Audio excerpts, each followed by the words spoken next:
Questions. Question 1. Mr. Tommy CHEUNG.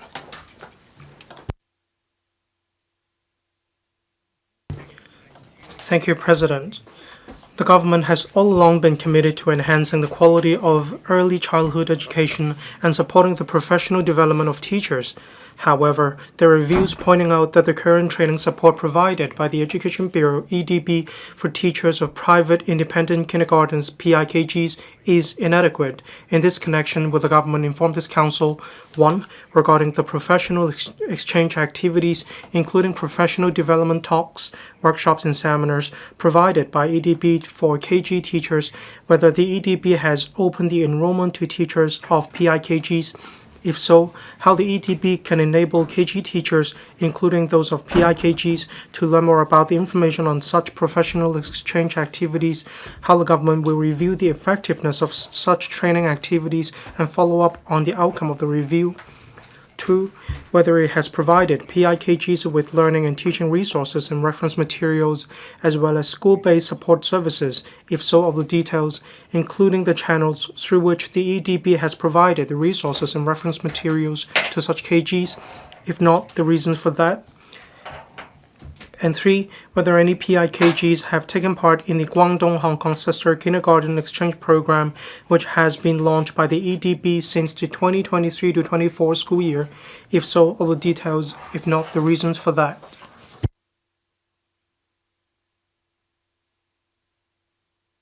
Secretary for Education. President. Childhood is the most precious stage in life, and kindergarten KG education is a key foundation for students' healthy development. In this regard, the Education Bureau (EDB) has rolled out the KG education scheme since the 2017-18 school year, providing subsidies to eligible local nonprofit making NPM KGs to offer opportunities to all children aged 3 to 6 to access quality KG education. Teachers are the foundation of education.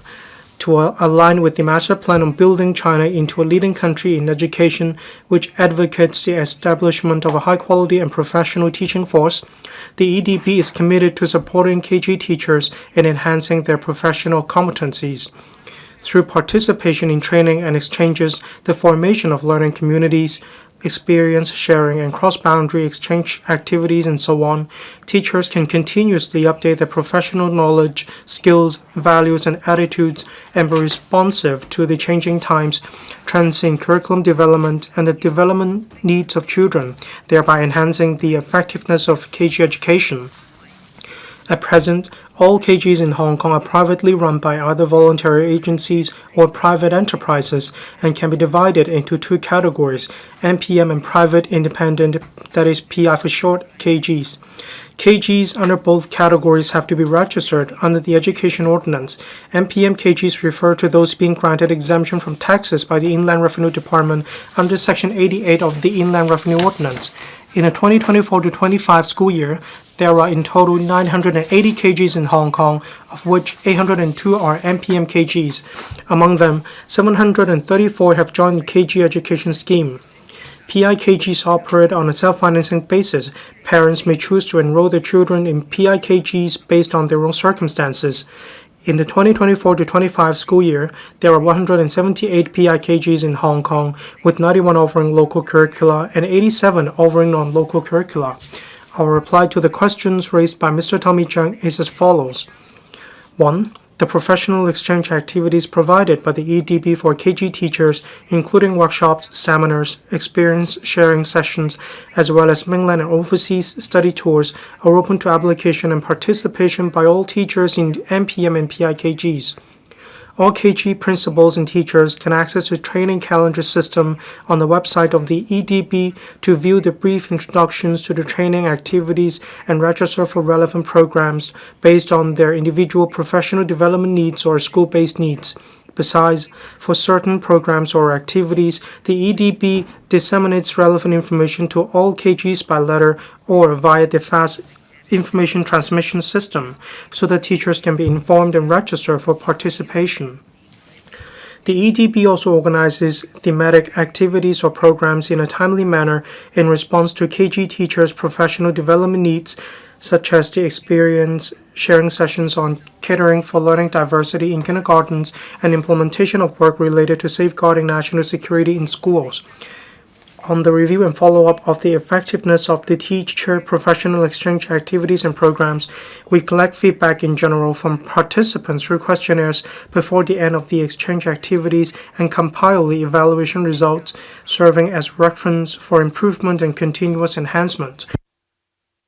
2. To support KGs in enhancing teaching effectiveness, the EDB develops a wide array of learning and teaching resources based on the curricula and learning needs of children.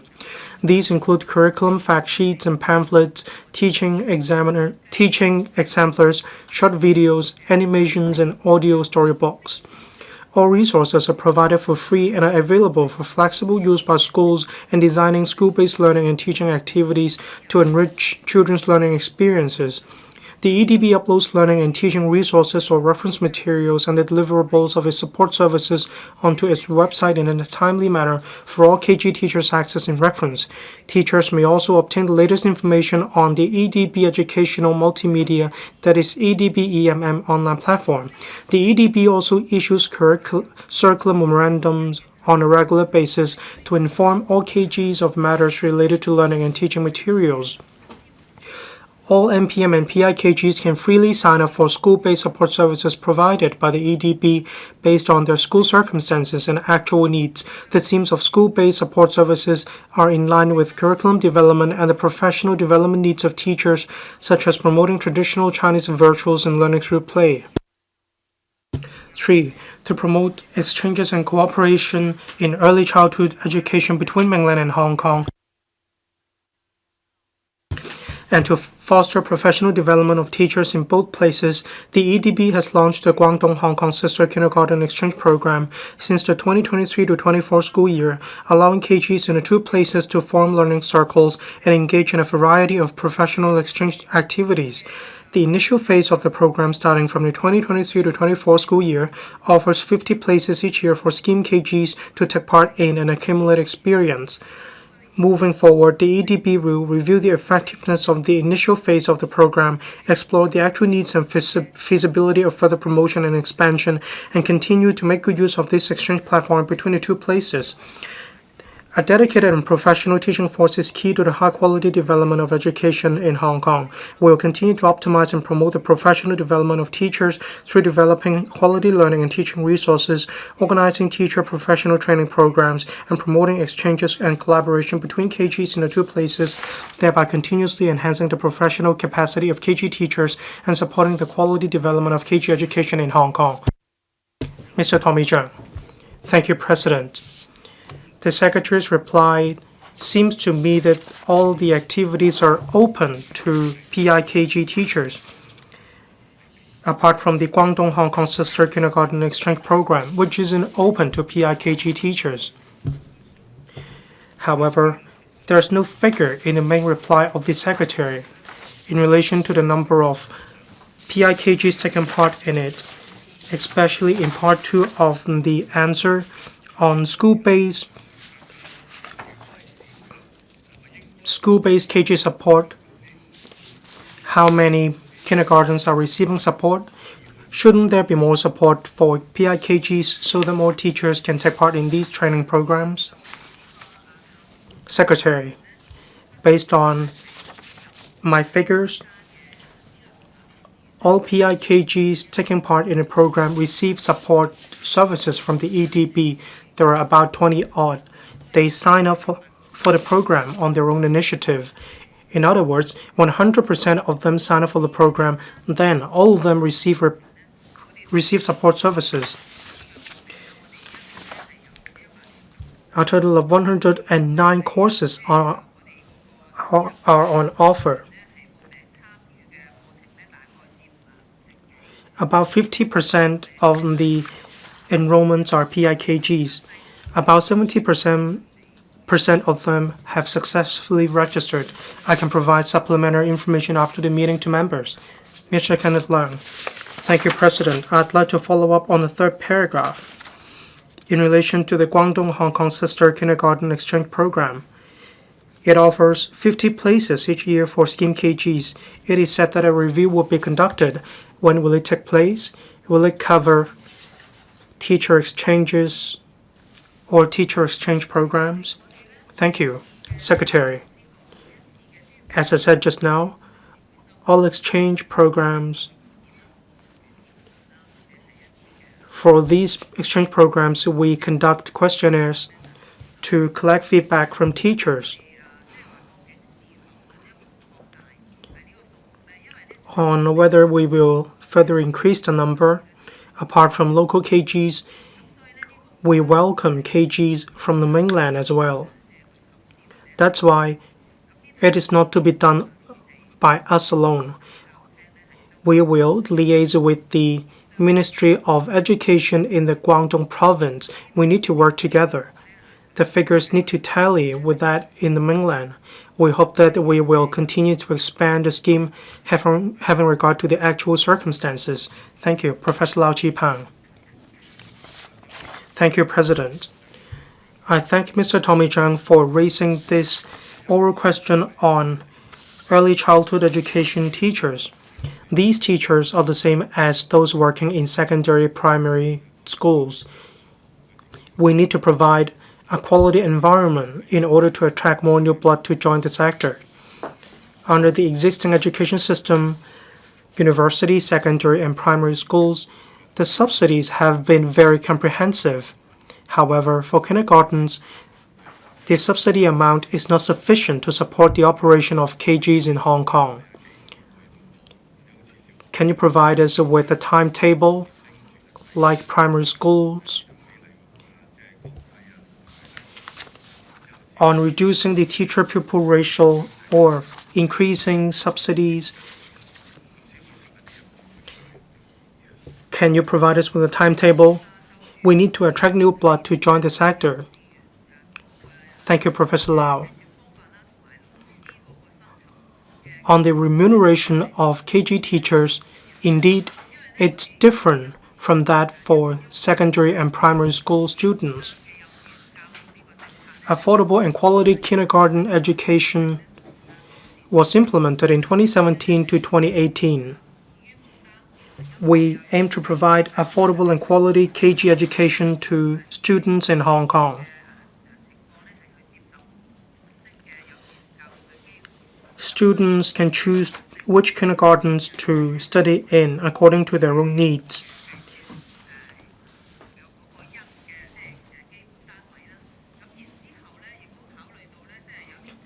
In addition, we also take into account some kindergarten pupils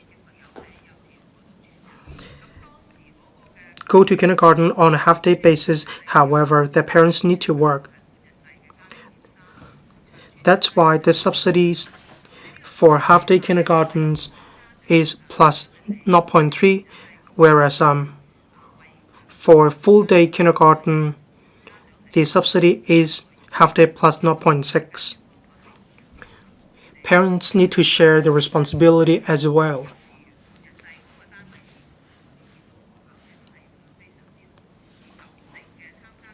About 90% of scheme KGs are half-day kindergartens providing free education.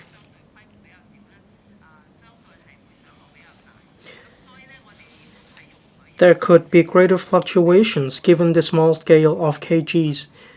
Therefore, the reserve for kindergartens will be able to last these kindergartens to be operated for 18 months. With this policy goal in mind,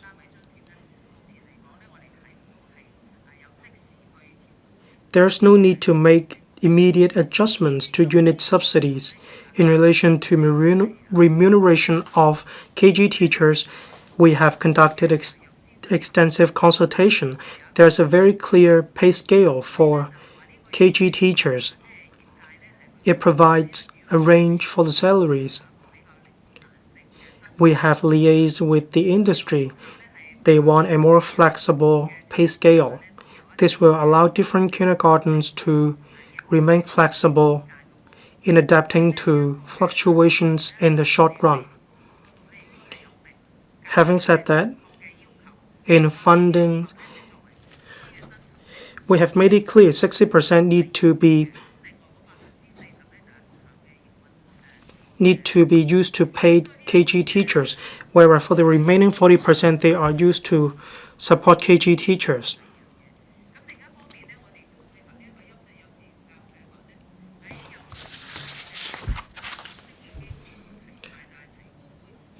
With kindergarten education scheme, 1 in 5 KG teachers are senior teachers. 1 in 3 senior teachers is a vice principal.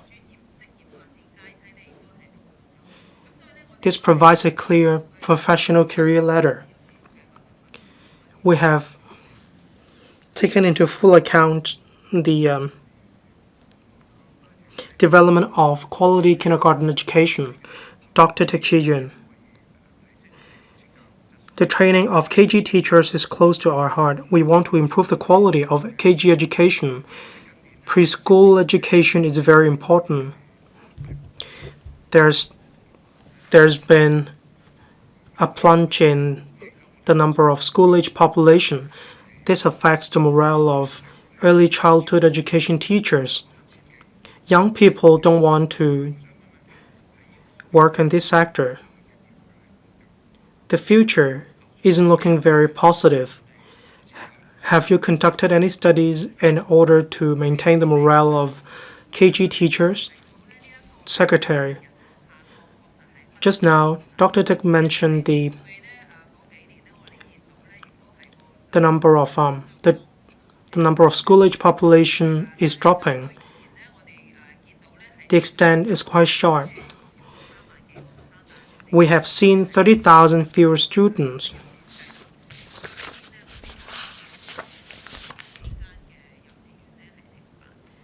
About 90-odd kindergartens have ceased operation. We cannot say the drop is significant, but then the number isn't on the low side either. Regarding the morale of teachers, we need to enhance the professional standing and status of teachers. We rolled out the kindergarten education scheme. Teacher training is very comprehensive. For scheme KGs, we have mandated the number of hours of CPD courses in order to make sure teachers move with the times. There is also guarantee in relation to exchange programs. Regarding remuneration, as I mentioned, there's a clear salary range. Regarding career path, there are chances for teachers to be promoted to senior teachers and vice principals or even principals. Ms. Lillian Kwok. Thank you, President.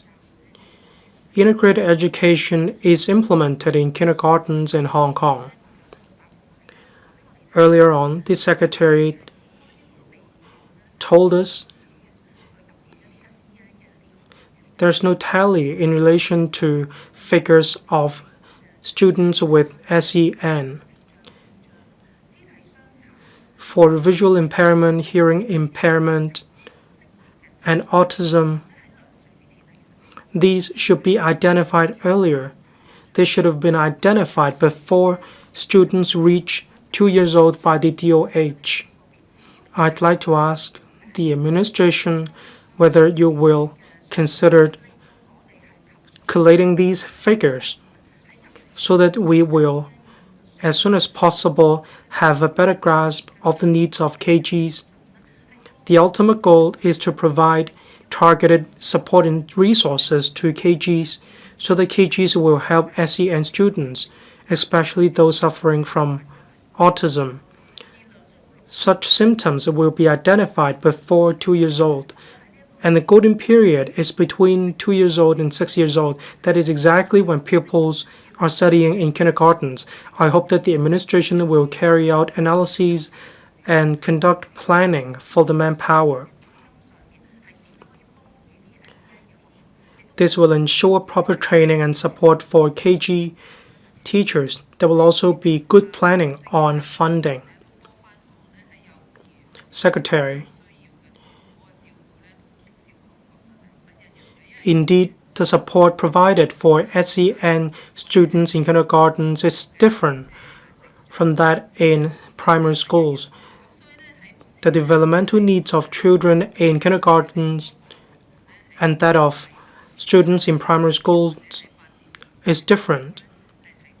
That's why we're providing different kinds of support for students with learning difficulties. The DHHA is providing diagnostics services, and the SWD is also providing funding and services to students in need.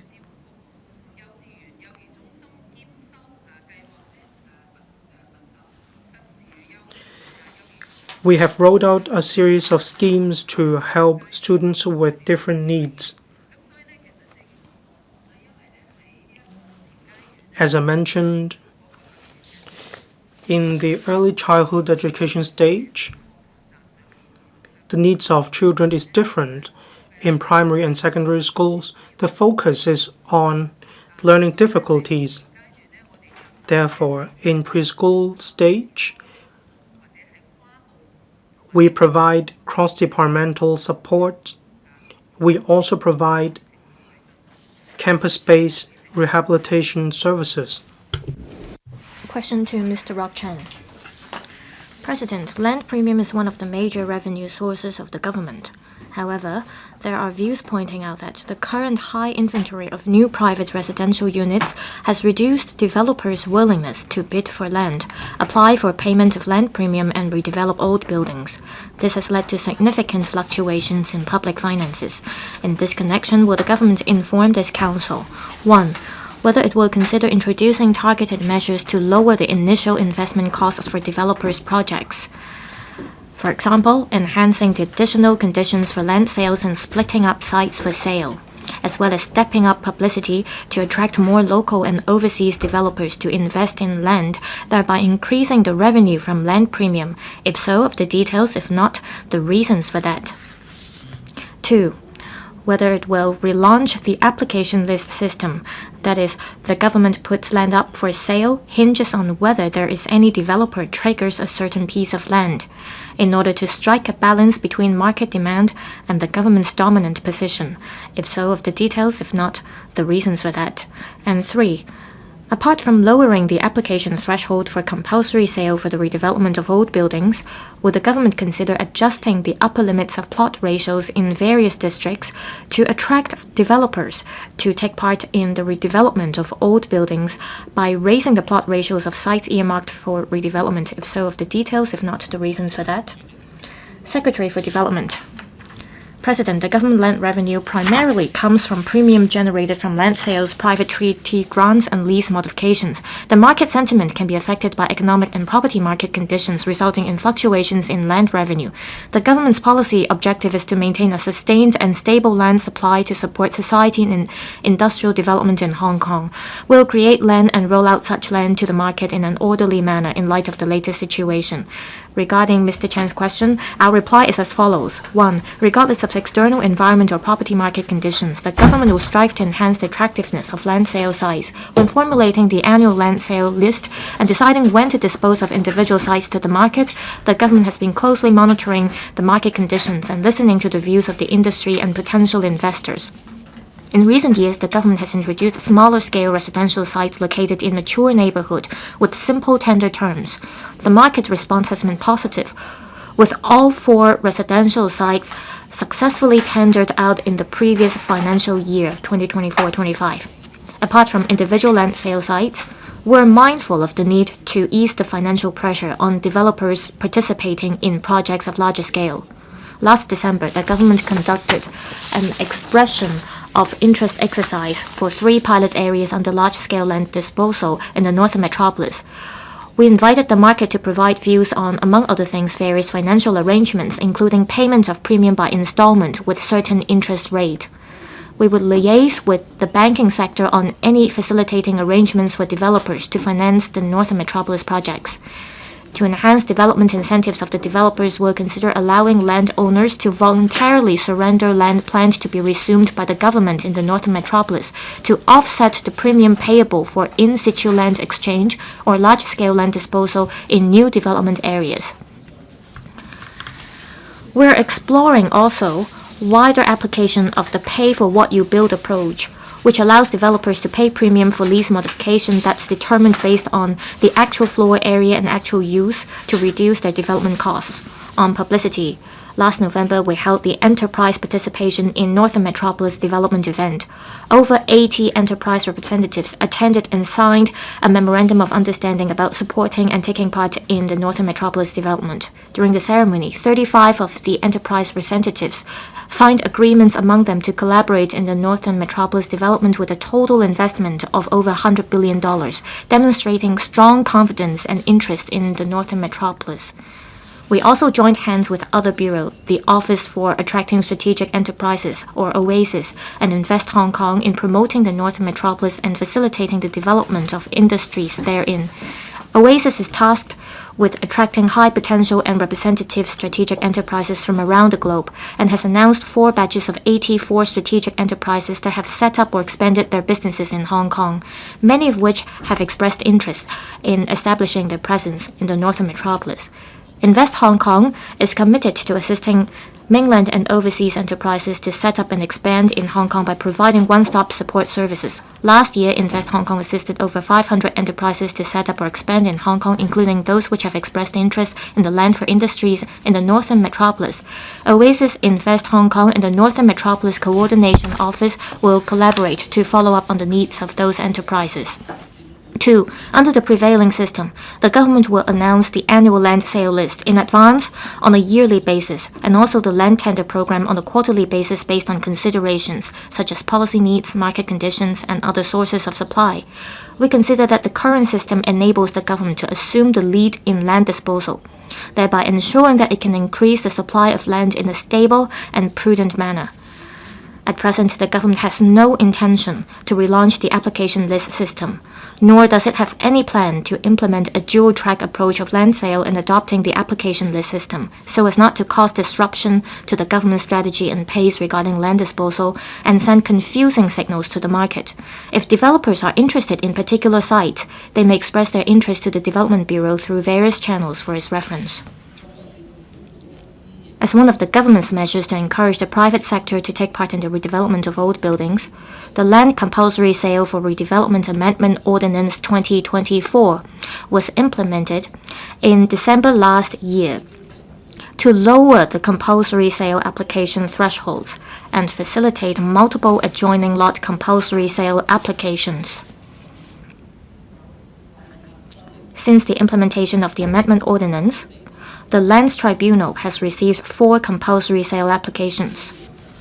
The government has also implemented other measures in recent years to incentivize the private sector to take part in the redevelopment of old buildings to speed up the pace of urban renewal. For example, we've been progressively implementing the recommendations proposed in the district study for Yau Ma Tei and Mong Kok completed in 2021, including piloting the transfer of plot ratio within the same district and permitting interchangeability of domestic and non-domestic plot ratio to enhance the financial viability of redevelopment projects. For the ongoing district studies for Sham Shui Po and Chun Wan being undertaken by the Urban Renewal Authority, or URA, we will explore the feasibility of adjusting the maximum plot ratio of individual districts as well as increasing the maximum plot ratio of individual old building site upon redevelopment. The URA will submit the master renewal plans to government in the second half of this year. Moreover, the Development Bureau is studying the use of newly developed land to drive large-scale urban redevelopment projects, including considering cross-district transfer of unutilized plot ratio be allowed from old districts to new development areas and reducing the density of old districts. We'll complete a relevant study and put forward preliminary recommendations within this year. Thank you. Mr. Rock CHEN.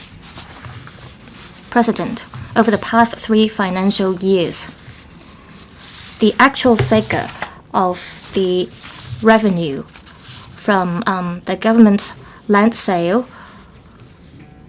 is different from the estimate made in the budget, and there's a gap in terms of the land premium revenue made by the government. And the discussion here is to bring our heads together to think of ways to boost the government revenue from land premium. Apart from the measures mentioned by the Secretary just now, I want to know if there are ways for the government to relax the relevant restrictions, for example, to enhance the sale conditions, as well as to compress the development cost for the developers. Secretary, we share the same views with Mr. Rock Chen. We want to enhance the attractiveness for land sale. So last year, we took on board the market's views. For example, we rolled out smaller plots of land and land in mature neighborhoods. We also try to do away with the additional conditions for land sales to try our best to enhance the attractiveness of land sale for developers. We also try to minimize the development cost and time for developers. So we did some homework, and the feedback we got was positive in terms of the land sale conditions. We also did a lot of work. For example, I am leading 2 working groups to discuss how we can streamline the relevant administrative procedures, such as the approval process. We also try to speed up the process of completing buildings, and we want to boost efficiency for developers. Mr. Jimmy Ng. Revenue from land premium as well as from stamp duty brings to the government over $100 billion of revenue in the past. So we have to think about ways to revive that. The property market has not been doing very well, so developers have been cautious in bidding for land. We can adopt a dual approach in terms of having the application list system relaunched as well as having the existing mechanism in place. The government has said many times that it will not resume the application list system. What is the reason behind that, and under what circumstances will the government consider relaunching the application list system? Secretary, I thank the member for the questions.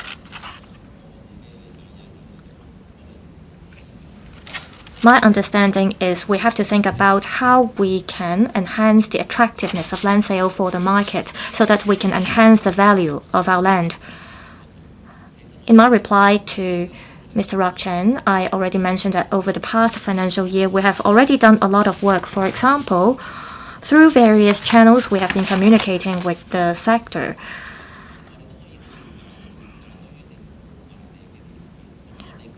We have been learning the views of the sector on land sale. For example, in mature neighborhoods such as Sha Tin, we rolled out smaller scale sites, and also in Tongchong,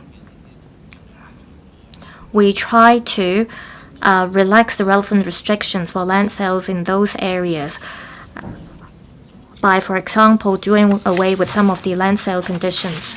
So we have been taking on board views of the market, and we are able to achieve that even without the application list system. So why are we not relaunching the application list system? What is the rationale behind? Well, the idea of this system is that we rely on the developers to tell us which land they are interested in. One purpose of selling land is to ensure revenue for the government, and another reason is that we want to satisfy the needs of housing at the community level, and we want to ensure stable economic growth. So we want to stick to the government-led approach in terms of land sale, and the application list system runs counter to this approach. Well, some suggested that we can have both the application list system as well as the government-led approach. Well, we stick to our own strategies and pace in terms of rolling out land for sale. If we relaunch the application list system, it may disrupt our strategies. For the market, there might be confusing messages too. in terms of which districts see greater land supply. So at this stage, we have no plan to relaunch the application list system or implement a dual-track approach, but we will take on board the market's views, and we will work hard on this, and we will keep in close communication with the industry. Thank you. Mr. Adrian Ho, the government said it will, based on the current circumstances, to decide which land it will put up for tender. Well, what kind of indicators or standards will the government take into account when rolling out land for sale? Secretary, well, it's hard for us to stick to some hard figures or indicators when we decide whether to put up land for sale. This is because the property market is subject to various factors. There are various channels that we can get feedback from the market, and through these channels, we know the views of the market. While we don't impose any hard indicators, we heard from the sector that there have been many commercial sites. So this year, we did not launch any commercial site for sale.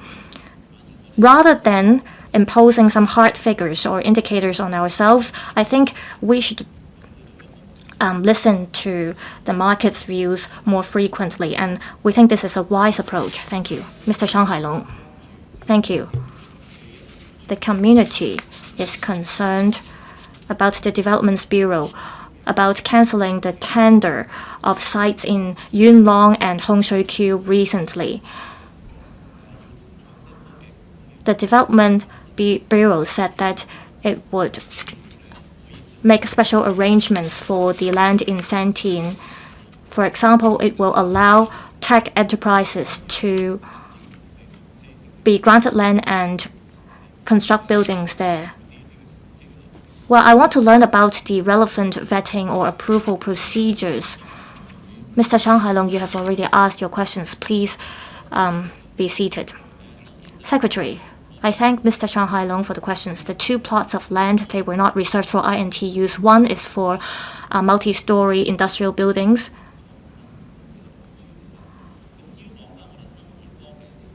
As for the INT land in the Santine Technopole,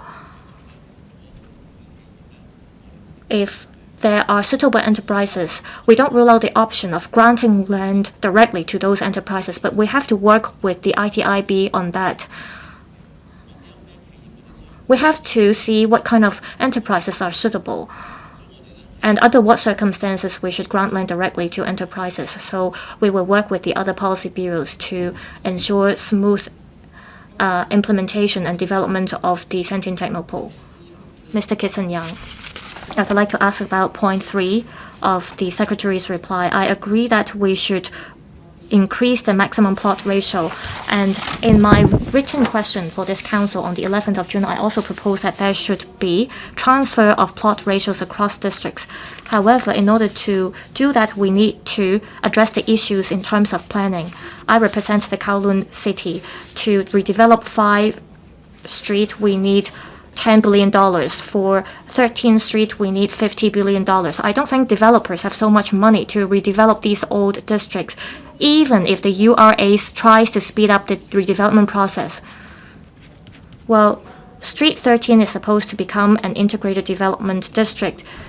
If we want to redevelop the district, we have to split it up into small patches for the participation of the private sector. Secretary, Kowloon City is one major focus of the URA as well as the government. We understand local residents' concern of Street 13.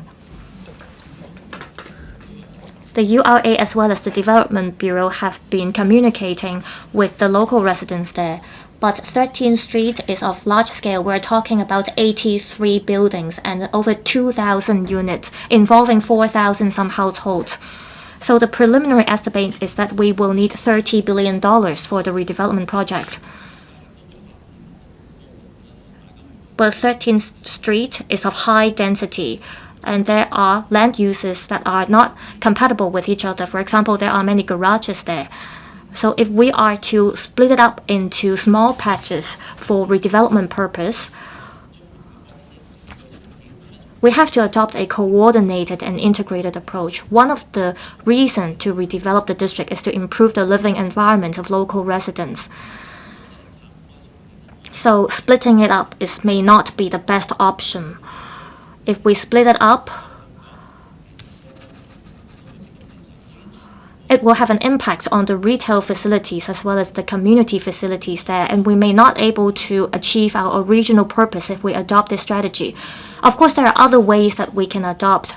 The URA is indeed thinking of other feasible solutions. We will make reference to the tools recommended in the district study for Yau Ma Tei and Mong Kok. We want to bring about new redevelopment opportunities to 13th Street.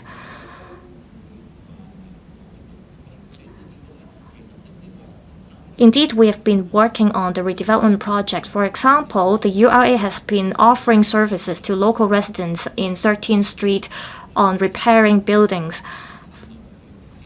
For example, last year we wrote out a scheme to help owners on 13th Street to improve their residential units so that they can live in a safer environment. Thank you. Mr. Ron Rock CHEN. According to the Secretary's major reply, the government is exploring ways to encourage landowners to voluntarily surrender land planned to be resumed by the government in the northern metropolis to offset the premium payable for in-situ land exchange or large-scale land disposal in new development areas. I suggest that we can make use of land bonds so that landowners can make use of these bonds to bid for government land, and these bonds can be sold in the secondary market. And this offers greater flexibility for landowners. Will the government adopt this flexible approach to resume land in the northern metropolis? Thank you. Secretary.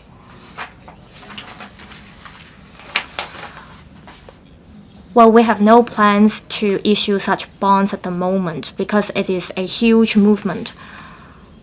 Say, for example, landowners may have certain land and we want to resume those land, and we do plan to make compensations for those landowners. If those landowners have planned to make in-situ land exchange or large-scale land disposal in the areas, then they might as well voluntarily surrender the land so that they can offset the premium payable. And that would facilitate their cash flow as well as the relevant administrative procedure. This could be an incentive for developers. I heard feedback from the market, and so far the feedback has been positive. Dr. So Chun Wing. Over the past 2 years in the annual land sale list, as well as in terms of the actual land sold, we see a significant reduction. Because of various reasons, we see a great reduction in terms of the government revenue from land premium. Over the past 2 years, what is the reason for the government to put up much fewer lands for sale? Is it because the market cannot afford the land, or is the government waiting for a better time to roll out land for sale? Under what circumstances or what criteria will the government adopt when deciding whether to put up land for sale? Secretary. In recent years, we see that developers are not very interested in large-scale development areas or land in those districts. So over the past few years, we've been rolling out land in new development towns such as in Tuen Mun and in Sha Tin, and we roll out smaller plots of land that does not require the developers to build many community facilities. Thank you. Question number 3, Dr. Junius Ho. Article 40 of the Basic Law stipulates that the lawful traditional rights and interests of the indigenous inhabitants of new territories should be protected by the Hong Kong SAR. According to the CFA's judgment in 2021, all components under the small house policy are lawful traditional rights and interests of the indigenous inhabitants of the new territories. However, there are views that the existing small house policy, which has been enforced for over 50 years, has become outdated in terms of its implementation and details, regarding village land and the policy, would government inform this council, 1, whether it has recently reviewed the policy for indigenous inhabitants of the new territories? If so, the details, if not the reasons for that. 2, given that according to the paper submitted to the government, by the government to the panel on development in December last year, the government has commenced a consultancy study on how to promote rural-urban integration in the entire northern metropolis, which will include formulating guidelines on implementation of the integration, of the progress of the work, and specific measures in place to promote village participation in development so as to unleash land potential. And 3, given that some members of the community have put forward a proposal for ding buildings, which involves pooling the rights and interests of various indigenous inhabitants of the new territories and building small houses, commonly known as ding rights, to develop modern apartment buildings, whether the government would take this proposal into consideration. Secretary.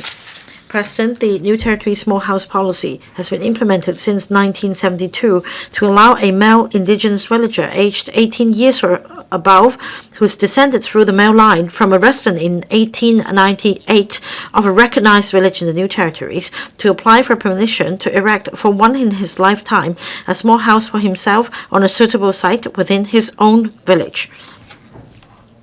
In response to the respective parts raised by Dr. Junius Ho, our reply is as follows. 1.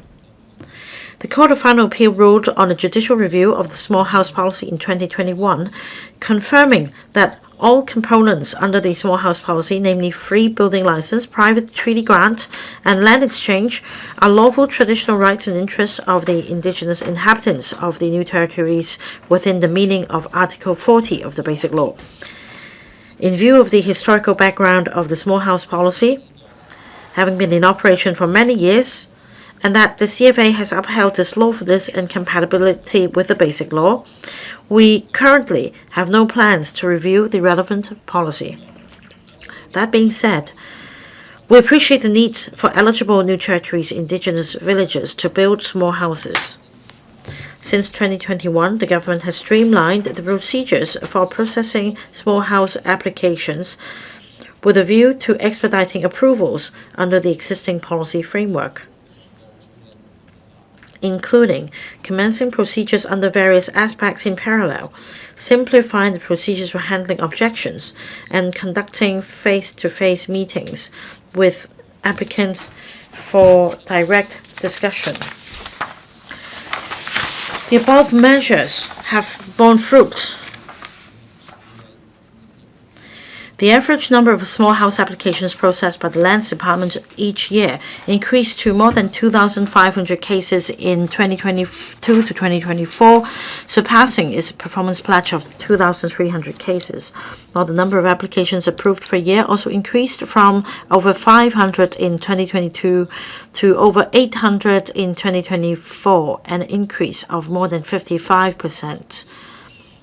In addition, to expedite the development of small houses, the Lands Department implemented in January this year, on a pilot basis, a self-certification scheme at the District Lands Office, Yuen Long, which allows lot owners to appoint registered professionals at their own expense to prepare and submit the relevant documents for self-certification of compliance of relevant approval requirements, thereby leveraging the resources in the industry and expediting the approval process. The Lands Department will also streamline and expedite the approval process for applications submitted under the scheme, with a target of completing the processing of cases within 10 weeks upon receipt of all required documents. The Lands Department has extended the coverage of the scheme to the North District of District Lands Office in July this year. 2. The Northern Metropolis possesses many historical and traditional rural townships and precious natural ecology, which are embedded with rich historical and cultural resources. Urban-rural integration is one of the key focuses in the development of the Northern Metropolis. In planning new development areas, we will preserve the layout and appearance of traditional villages. Through proper planning to soften the urban-rural interface, we can integrate new development areas and rural areas in harmony. The villages will also benefit from new transport and other infrastructure and facilities, as well as new and diverse employment opportunities. This will bring new opportunities to villages and facilitate visitors to experience rural culture. we will explore further facilitation measures under the prevailing small house policy to encourage an appropriate provision of village shops, restaurants, and homestay lodging facilities. We will also appropriately conserve and revitalize historical buildings and provide venues for carrying out traditional activities to promote cultural heritage. By combining tourism resources such as natural ecology and historical buildings, we can promote tourism everywhere and enrich the rural living experience. The government has engaged a consultant to formulate the policies and approaches to further promote rural-urban integration in the development of the northern metropolis. During the process, various stakeholders, including the villagers, would be consulted. We will report the progress to LegCo at an appropriate juncture. Part 3 to the reply. The intent of the small house policy is to enable the habitation of indigenous inhabitants in the low-density village environment. The permission of ding buildings or high-density development is not compatible with the policy intention. The existing legislation has also set out clear rules regarding development of small houses. In accordance with the Buildings Ordinance application to the New Territories Ordinance Cap 121, a small house shall neither contain more than 3 stories nor exceed a height of 8.23 meters or 27 feet, and the maximum roofed over area of the house shall not exceed 65.03 square meters or 700 square feet. From a planning perspective, land originally planned for low-rise and low-density development may not be suitable for high-rise and high-density development. Hence, whether seen from either the policy, legal, or planning perspective, the ding building proposal represents a significant deviation from or change to the prevailing arrangements for small houses. Separately, the government is taking forward the development of the Northern Metropolis in full force. The Northern Metropolis closely relates to the overall public interest, and upon its full development, will supply 3,000 hectares of land with 500,000 new housing units for the public from all walks of life, and providing substantial land for industry development and employment opportunities. Developing the Northern Metropolis is both a consensus of society and priority of the government. We therefore do not consider it appropriate to consider the ding building proposal at this juncture, as doing so will invariably spark discussion and divert the government's efforts and resources. Dr. Junius Ho. On part 3 to the reply, I'm disappointed. We should tackle challenges. We should not be complacent and just followed old practices. This policy was enacted 50 years ago. It hasn't changed a bit. Now, the previous question, we talked about optimizing the use of resources, land resources. Article 40 of the Basic Law refers not to the small house policy specifically, but the traditional rights and interests of indigenous inhabitants of the new territories. So it's about the use of land. I'm just asking you to be forward-looking in considering the ding building proposal, especially since Hong Kong is short of land. So do not tell me that you want to avoid sparking a discussion and you're not giving a thought to the idea even because of that. You must not stay put for 50 years. You should go back and rethink to see how we can achieve win-win and optimize land resources. Under Secretary. Thank you, President, and thank you, Dr. Ho, for the questions about the ding building proposal. This is not just about a minor change or fine-tuning of the small house policy, but a major revamp of the policy that will also depart from the intention. So as I mentioned in the main reply, we have no plans to consider allowing the ding building proposals because, as I set out in the main reply, our priority is to develop the Northern Metropolis. Now, small houses can help bring more flavors to the Northern Metropolis in terms of urban landscape, because through better urban-rural integration, we will be able to achieve complementarity. Now, we are also going to fine-tune the policy fine-tune the details without affecting the overall policy. Under urban-rural integration, we'll consider putting in place facilitation measures. That means in rural areas, some small houses will be able to run village shops, restaurants, or homestay lodging. So on these details, we're happy to further consider how this can achieve complementarity with the development of Northern Metropolis. Mr. Stanley Lee, my constituency is in Southeast NT. There are 3 rural area committees, Sha Tin, Sai Kung, and Hang Hao. And I often hear from the village heads that there is a problem with the slow progress in applying for small house construction. According to the government, they are expediting the progress. Per year, originally, they could only handle 2,300 cases. Now the number has gone up to 2,500. However, of the 2,500 applications, only 500 applications are approved a year. If we receive such a large number of applications per year without additional manpower, only several hundred applications can be processed per year. And that means the vetting process is so slow that we cannot catch up with the surge of applications. So will the administration consider deploying additional manpower to process small house applications so as to shorten the waiting time? Under Secretary. Thank you, President. Thank you, Mr. Lee, for the question. We need to have regard to the current fiscal position. Of course, we'll optimize existing resources to expedite the handling of applications, but additional manpower means more resources, and that may not be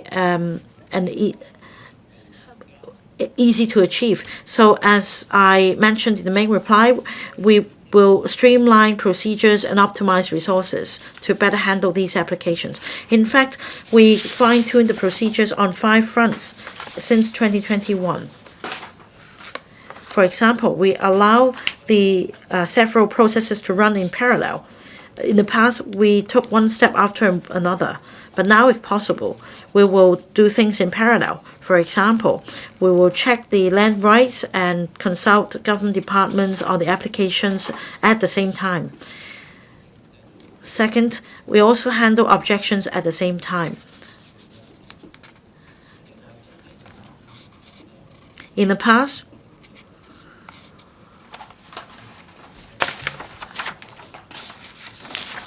we ask for documents. Now we conduct face-to-face meetings with applicants. And we also delegate the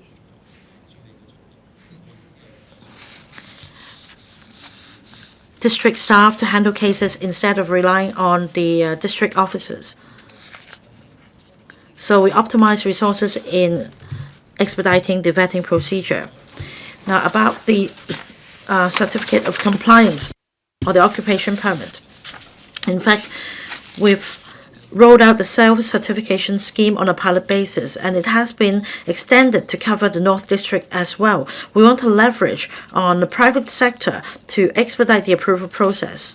So we've been trying different means to expedite the vetting of small house applications. Mr. Kenneth Lau.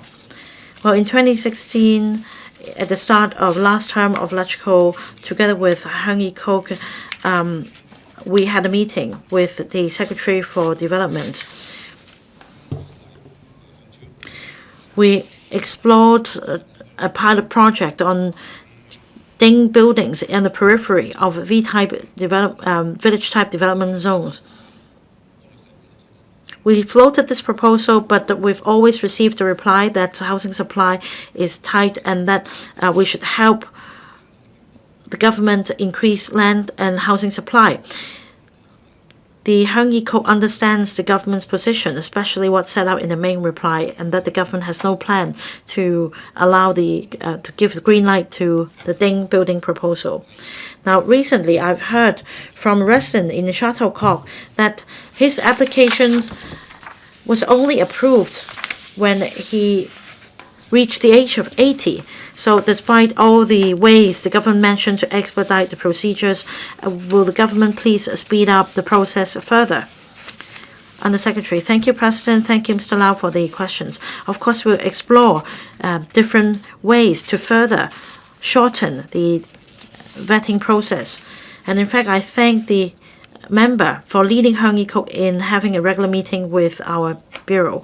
And we've also incorporated all the views expressed, for example, in terms of the certificates of compliance. As an active response to residents' aspirations for a shorter time frame, we are exploring further extending the self-certification pilot scheme. So we'll be happy to further engage stakeholders, including Mr. Lau, so that we can further explore ways to speed up the processing of applications on our existing manpower and resource level. Mr. Edward Lau. Well, thank you, President. I support the government in the urban-rural integration initiative.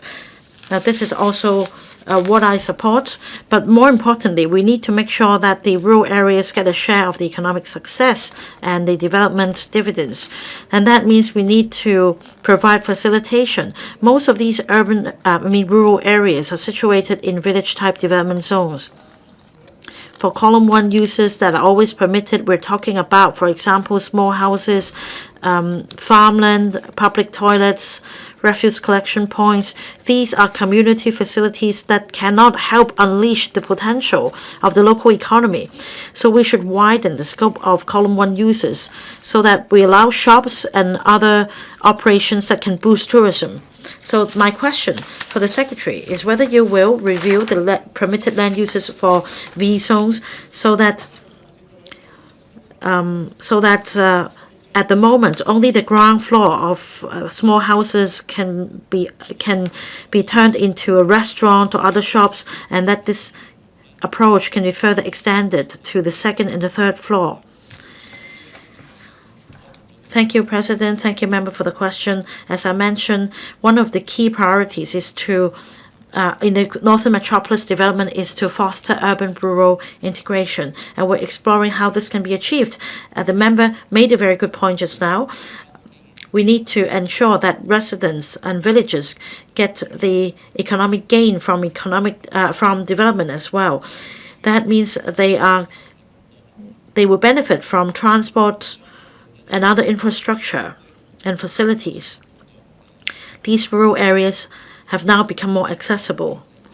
Because of the development of NDAs, more jobs were created, and there are opportunities for bringing vibrancy to the rural areas, especially the commercial portion of small houses, so as to better achieve urban-rural integration.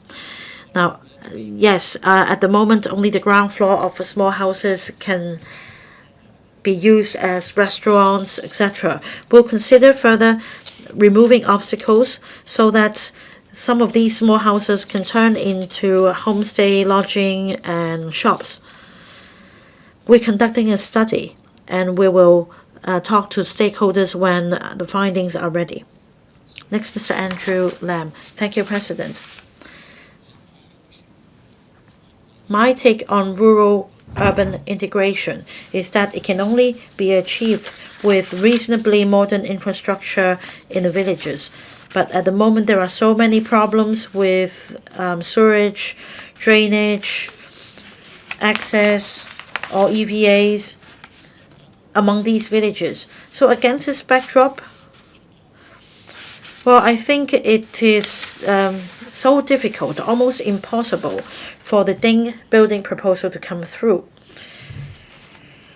My question is this. Many years ago, the government formulated village layout plans for the purpose of improving the rural environment. These plans have been put on the back burners. So I have this reminder for the government. In order to improve urban-rural integration and improve the rural environment, will the government reinstate the village layout plans so as to expedite planning and construction of infrastructure? Under Secretary. Thank you, President. I fully agree with Mr. Lam that when it comes to urban-rural integration, we need to improve transport and other infrastructure and facilities so as to bring more benefits to rural areas. But there are physical constraints. There are private lots in these villages, it's rather complex to provide community and public facilities if private land is involved. So to answer Mr. Lam's question, will the planning department reinstate the village layout plans as we did before? Now, I got first-hand experience on this matter. When we drew our plans, sometimes we would not consider the owner of individual lots. So a side effect of these master layout plans, so to speak, is that according to the statutory plans, the lot falls within the V zone, but then our layout plan provides that the land is to be used as a public open space or road, and definitely the owners would find the plan undesirable. So this may not be the most ideal arrangement. Question 4, Mr. Tony CHEUNG. President, some members of the property management sector have relayed that quite a number of non-skilled workers employed under government service contracts, particularly those at junior levels such as cleaners and security guards, are paid the statutory minimum wage and SMW or slightly more than that level. As the government service contracts usually last for 3 years and are all on an all-inclusive basis, the change in the SMW rate arrangement to annual reviews may result in government service contracts incurring losses due to repeated upward adjustments to the SMW rate during the contract period. Furthermore, while the enhanced supplementary labor scheme now allows the importation of labor for the property management sector, it is learned that the relevant government service contracts do not allow contractors to employ unimported labor. In this connection, will the government inform this council? 1.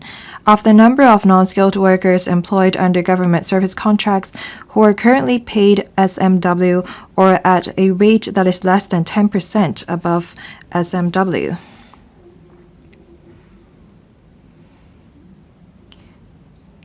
2.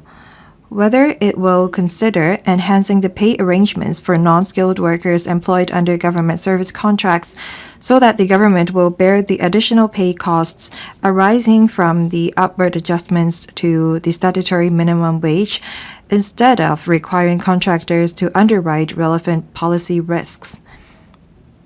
And 3. Whether it will consider relaxing the restriction that prohibits employment of imported labor under government service contracts.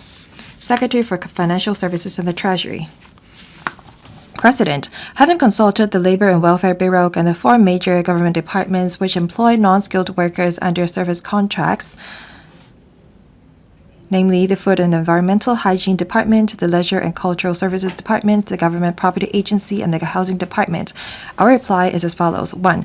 The government has implemented a series of enhancement measures in recent years to protect the remuneration of outsourced non-skilled workers. The service contracts awarded by the 4 major departments through tendering involve more than 43,000 outsourced non-skilled workers.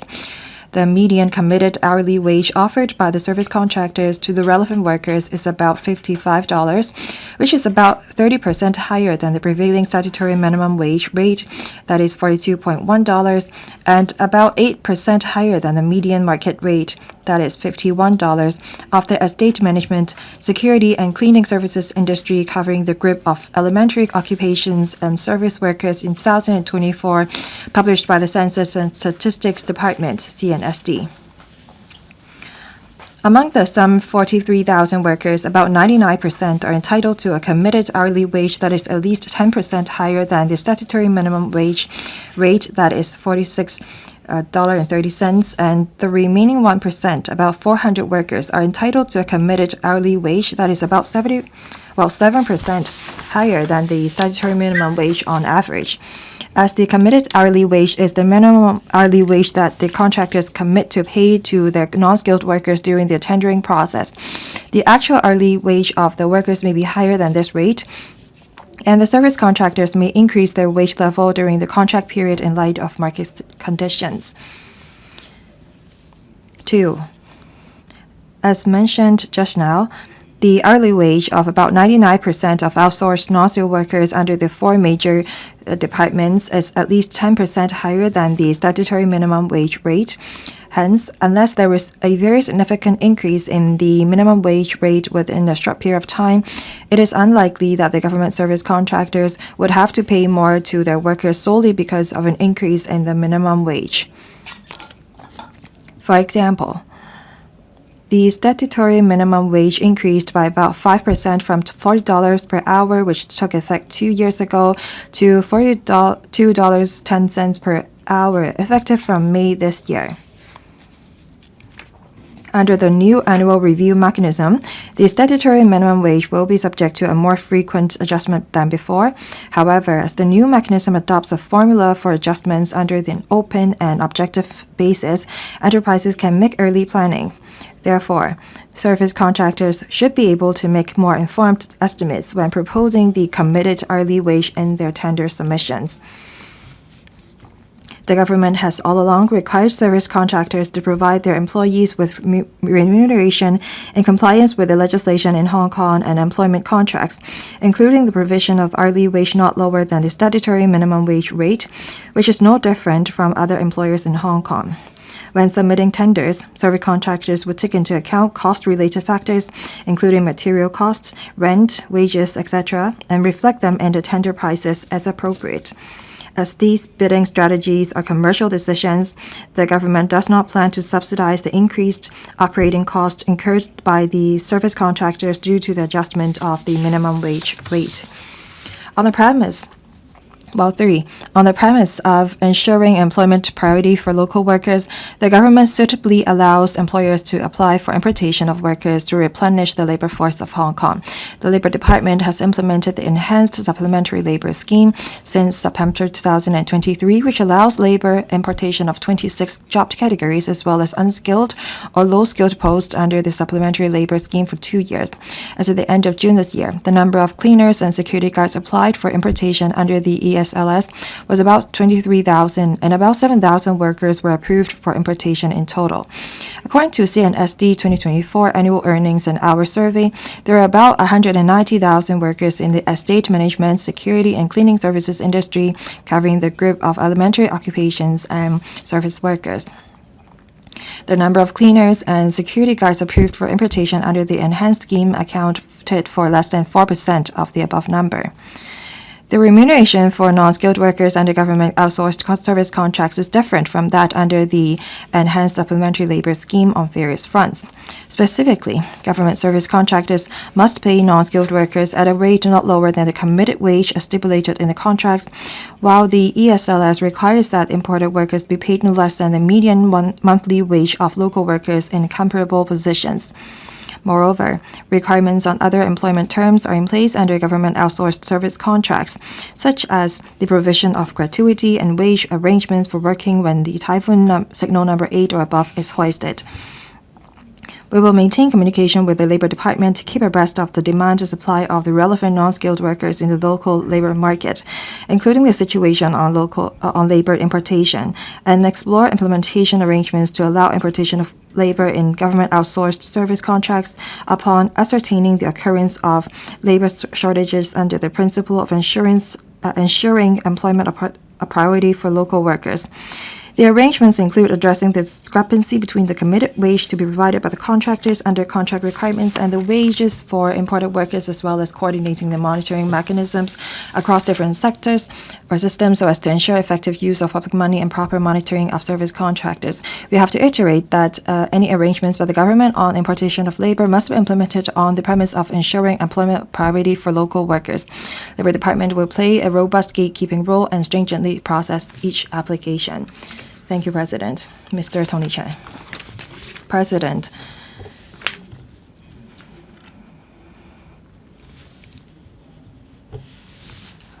to protect the remuneration of non-skilled workers, I believe that we have the support from the community so that workers earn a reasonable return for their hard work. The government adopt a two-envelope approach for tendering outsourced services. The government tend to adopt a lowest bidder wins approach when they assess the price proposal.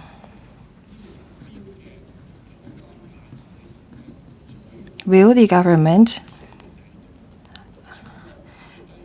adopt a median approach such that if the tenderer submit a price lower or higher than the median will have their points deducted in the assessment?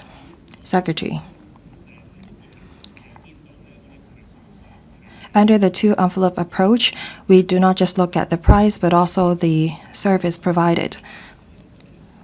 We consider also non-price factors when we assess the tender submitted. The focus of this question is the remuneration of workers. That's why we have invited the Undersecretary for Labor and Welfare here as well to answer some of the questions.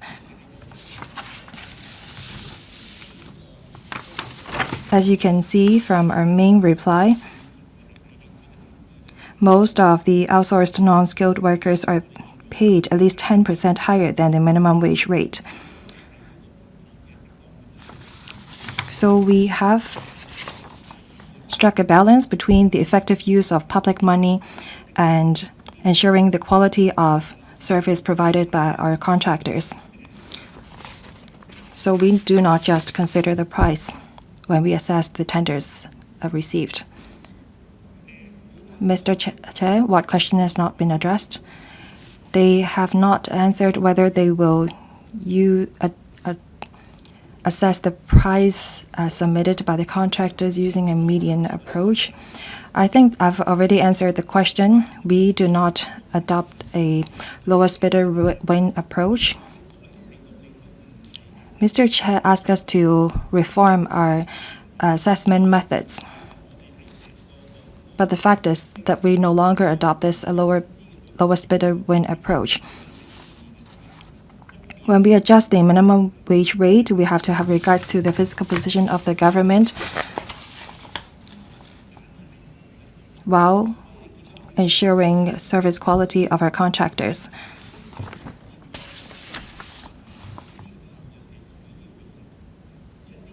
Wage takes up a significant percentage of the cost of the contractors. As our outsourced non-skilled workers are entitled to a wage that is much higher than the statutory minimum wage, we think that the current arrangement is appropriate. Ms. Jovi Chan, thank you. The Secretary said that the administration will look into allowing the importation of labor in government outsourced service contracts. According to the government statistics, from April to June this year, the seasonal adjusted unemployment rate is higher than the same period last year. For cleaning or relevant duties, the unemployment rate is also higher than the same period last year. I wonder what measures the government have to make sure that employment priority will be accorded to local workers so that they will not have their salary or working hours reduced and be replaced by imported workers. Secretary, I will ask the Undersecretary for Labor and Welfare to supplement later on. As you can see from our main reply, we will talk to the Labor Department to look into whether we will allow importation of labor in government outsourced service contracts, while making sure that we will accord priority for local workers' employment. Even if we allow the importation of workers for government service contractors, we will have to make sure that there is complementary effect and synergy. I will ask the Undersecretary to supplement. Thank you. Under the Enhanced Supplementary Labor Scheme, we assess each and every applications. The applicant will have to launch a local recruitment exercise before their application will be considered.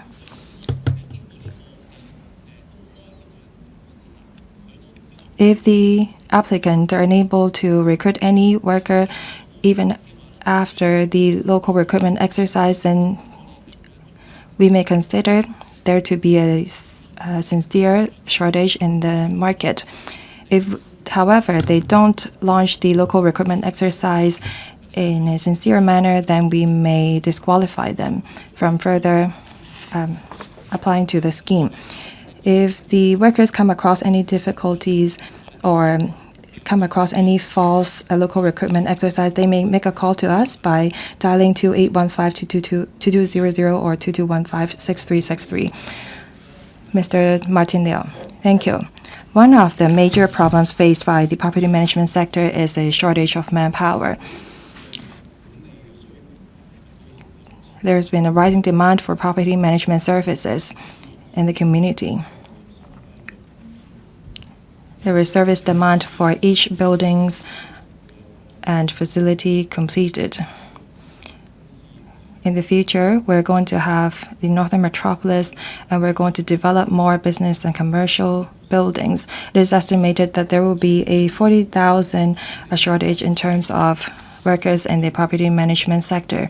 I wonder if the administration will conduct a survey on the manpower shortage of the industry or devise a medium to long-term plan. Undersecretary, thank you. Last year, we published our manpower projection 2023. For non-skilled workers, we're faced with a shortage in 2028.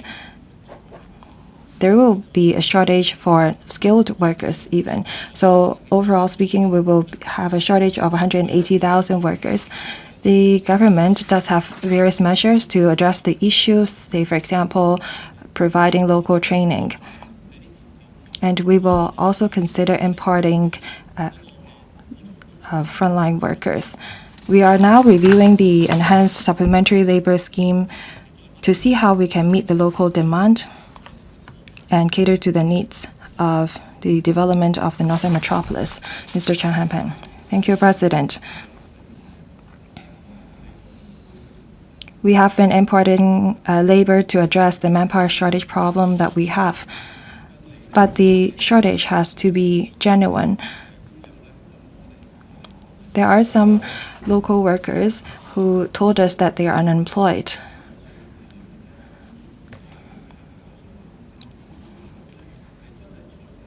I wonder if the government will adopt measures to make sure that applicants for enhanced supplementary labor scheme will actually launch a real and genuine local recruitment exercise so that local workers will not be replaced by imported workers. Undersecretary. Thank you, President. Companies who want to apply for the ESLS, they have to prove that they are unable to recruit local workers. That's why they have to go through a 4-week local recruitment exercise before we will consider their applications. Now we have improved the relevant arrangements. We will list out the names of the companies that apply for the ESLS on our website. If any company have to dismiss their workers, we ask them to dismiss the imported workers first. If any local workers are dismissed when their companies downsize before imported workers are let go, then they can make a report to us. We have a hotline that are 2815-2200 or 2150-6363. Thank you. Mr. CHEUNG. President, Article 99 of the Basic Law stipulates that all public officers employed by the government must be permanent Hong Kong residents. I am against the importation of workers for government service contractors. I am worried that the few 100,000 job positions will be filled by imported workers instead of local ones. The government has been caring about the remuneration of non-skilled workers employed by the contractors. The government has all along asked the contractors to give a higher pay to their workers to ensure the quality of public services. If we allow these outsourced companies to recruit imported workers, then the interest of the local workers will be undermined. And how do you ensure the quality public service if this is the case? Secretary. Thank you. In the context of this question, the government is the employer. There are other employers in our economy employing workers to deliver similar services, and importation of workers is allowed for these companies. As we said in our main reply, if we are to allow importation of workers, we will have to make sure that there is a genuine labor shortage, as confirmed by the Labor Department, and it is genuinely difficult for the relevant employers to identify local workers to fill the positions. So we do have a series of measures to implement the principle of ensuring employment priority for local workers. Second,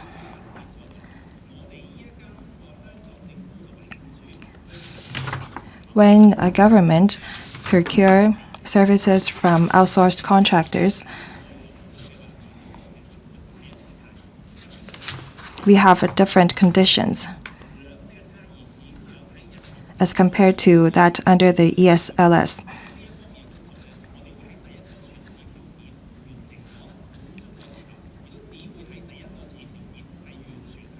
We will make sure that the two conditions are met before we allow importation of labor in government outsourced service contracts. Question 5, Dr. Kennedy Wong.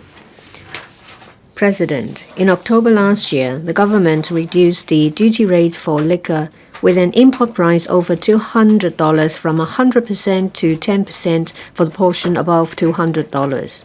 In this connection, will the government inform this council, 1, whether it has compared statistics on the changes in the value and volume of imports and re-exports of liquor to date after the duty reduction, and how such data compare with those prior to the reduction, together with a breakdown by type of liquor, for example, Chinese baijiu, whiskey, and brandy.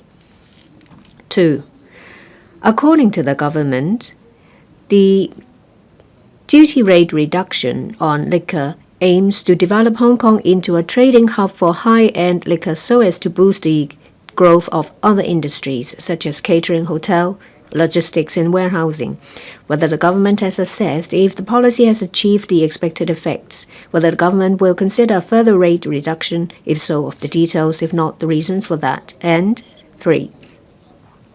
Whether the Department of Health has, after the rate reduction, conducted a population health survey to compile statistics on the proportion of the population aged 15 or above who consume liquor, whether it will step up its efforts to publicize and educate the public about the health effects of alcohol in order to prevent problems such as alcohol dependence, alcohol abuse, and binge drinking, if so, the details, if not, the reasons for that. Secretary for Commerce and Economic Development. President, having consulted the Health Bureau (HHB), the Census and Statistics Department (CNSD), and the Custom and Excise Department (CNED), the consolidated reply to the question by Dr. Wong is as follows. Currently, liquor duty in Hong Kong is levied on liquor removed from bonded warehouses for local sales or other uses. Liquor for export or re-export through Hong Kong is not subject to duty. As such, the duty the liquor duty reduction has a more direct impact on liquor imported for local consumption, whereas the re-export trade of liquor is more affected by macro factors such as global economic conditions and geopolitics. According to the statistics from the CNE department, during the 8.5 months from the reduction of the duty rate on high-end liquor on the 16th of October last year to the end of June this year, both the volume in litres and value of duty-paid liquor import increased compared with the 8.5 months period before the reduction. The import volume of liquor rose by more than 20%, while its value went up significantly by nearly 90%. Reflecting that the two-tier system introduced by the government is effective in boosting high-end liquor trading. A comparison of the volume and value of duty-paid liquor before and after the reduction in duty rate, as well as detailed breakdown by types of liquor, is provided in Annex 1. On the other hand, as duty is not levied on re-exported liquor, CNED does not maintain statistics on the value of liquor re-export. The information provided by CNSD is set out in Annex 2. As the liquor duty reduction has only been in place for a short time, its effectiveness in various aspects remains to be seen. Regarding the suggestion from some members of the trade that the government should further reduce liquor duty, we would like to reiterate that the purpose of lowering liquor duty is to encourage the trade and auctions of high-end liquor in Hong Kong, thereby developing other high value-added sectors such as logistics and storage, tourism, as well as high-end food and beverage consumption. At the same time, we are also mindful of the need to avoid increasing liquor consumption among the public, which creates other problems as a result of the reduction. When introducing the measures, the government has balanced different policy considerations such as promoting economic development, maintaining stable public finances, and protecting public health. We will closely monitor the development of the liquor trade and review the effectiveness of the measures in a timely manner. Any further adjustments will require careful consideration of the impact on different aspects with prudent planning. The government currently has no plan to further adjust the duty rate on liquor. In fact, the government attached great importance to the harm brought by alcohol, in particular alcohol dependence, alcohol abuse, and binge drinking. In 2018, the government launched the Towards 2025 Strategy and Action Plan to prevent and control non-communicable diseases in Hong Kong, setting out 9 local targets, with reduced harmful use of alcohol being one of them, to be achieved by 2025. The government will continue to adopt a risk-based approach to reduce alcohol-related harm through publicity, education, treatment, and support services. The Department of Health has launched the Pilot Alcohol Cessation Counseling Service Pilot Program for short through subvention to an NGO.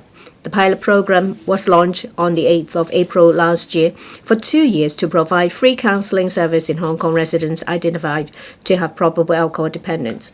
The DH has also launched a publicity education campaign named Understanding Alcohol Harm since 2022 to enhance the public understanding of health risks associated with alcohol consumption and provide online risk of drinking, personalized health service, self-help tools, resources, etc. to encourage drinkers to change their behavior. In addition, the DH conducts population health survey approximately every 5 years, with health behavior survey conducted in between as regular surveillance to monitor the health status of Hong Kong people, including drinking. Figures relevant to the drinking behaviors in past surveys are set out in Annex 3. The 25-26 population health survey is expected to commence in the third quarter this year, with the findings available in end of 2026, which will reflect the situation after the partial reduction of liquor duty. Dr. Wong. The figures provided by the government clearly shows that the reduction in liquor duty has boosted trade in retail and consumption.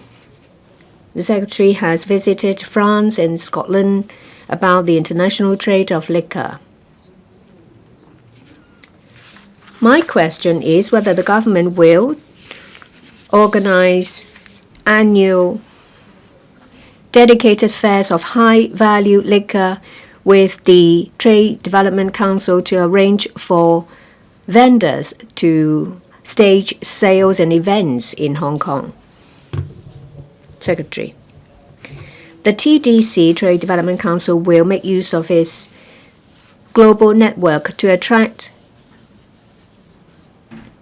exhibition companies and vendors to attend the annual Hong Kong International Wine and Spirits Fair. This year, the fair will have a stronger element of liquor. We attract vendors from mainland, different provinces.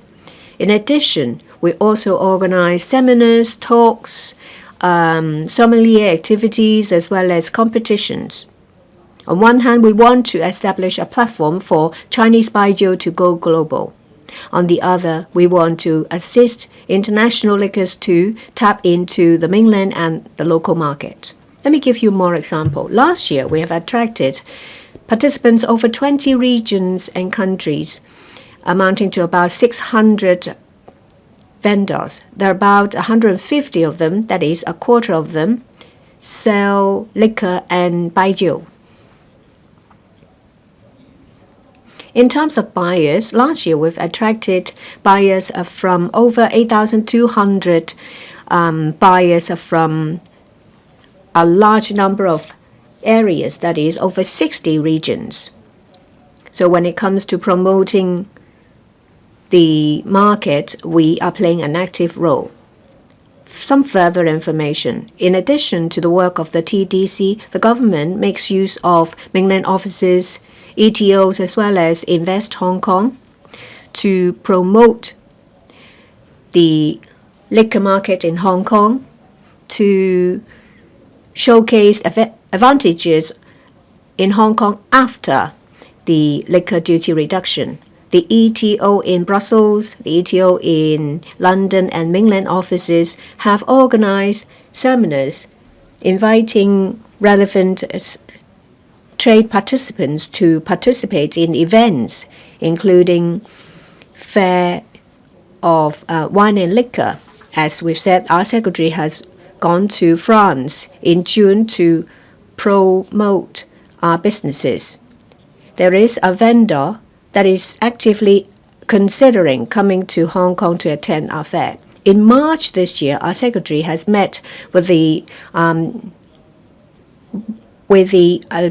Alcohol Vendor Association of the Mainland. Our understanding is that they will stage a series of promotional activities of Chinese baijiu. We'll continue with our work on attracting vendors to Hong Kong and helping mainland enterprises to go global. Mr. Stephen Ho, last year, the DAB sent a delegation to Sichuan for a visit to promote baijiu. When it comes to promoting baijiu, we have encountered a difficulty. That is, many professionals that certify baijiu are on the mainland. There aren't many in Hong Kong. But if we want to promote trade, we have often been asked questions whether the baijiu is genuine or not. Is there a certification organization that is well known? Say, for example, will the Chinese Baijiu Association set up a branch in Hong Kong because the business in the baijiu trade will boost businesses in other sectors as well.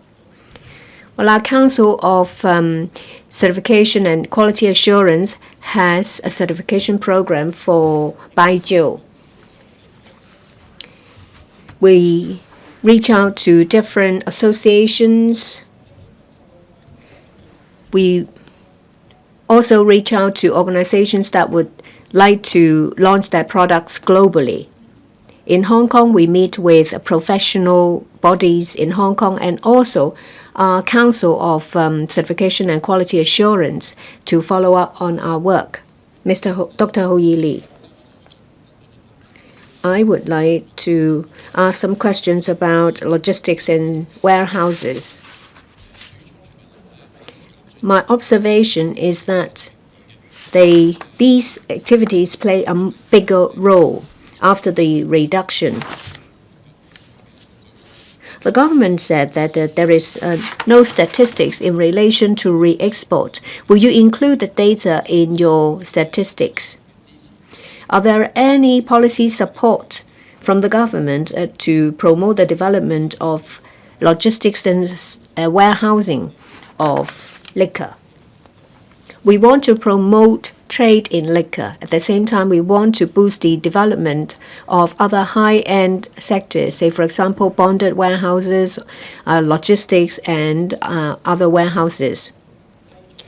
Since the reduction in liquor duty, I noticed that there are 3 new bonded warehouses established near our piers, near the airport. There are about a dozen public bonded houses. There are about 30 or so private ones, about 2 dozens. So there is an increasing supply of infrastructure, logistics, and warehouses. When we vet applications or when we invite investors to invest on infrastructure is something that we will continue to work on. Mr. Pote, when it comes to drugs and gambling, people are extra cautious. When it comes to drugs, well, we will think about alcohol and cigarettes. I think in this regard, the government's a bit schizophrenic. The reply said that they have consulted the Health Bureau, but I don't see any representatives here. When it comes to smoking, we don't want people to smoke. That's why we increase cigarette duty. We launch a series of measures that are quite oppressive to address the issue.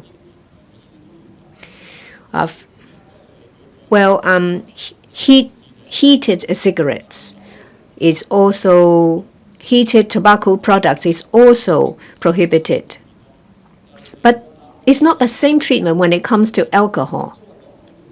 In the main reply, what I see is about stable public finances, attracting revenues. So I think there is a different treatment when it comes to alcohol as opposed to cigarettes. Why is there a difference in logic, a conflicting logic when it comes to treatment of cigarettes and alcohol? Undersecretary, we consider different factors. We want to protect public health. We want to promote trade in liquor. At the same time, we have to maintain the robustness of our public finances. The duty reduction is a 2-tier mechanism. For those under the price of 200, there is no change. The reduction only applies to those above, with a price tag above 200. The volume has increased by about 20%, but the value has increased by over 90%.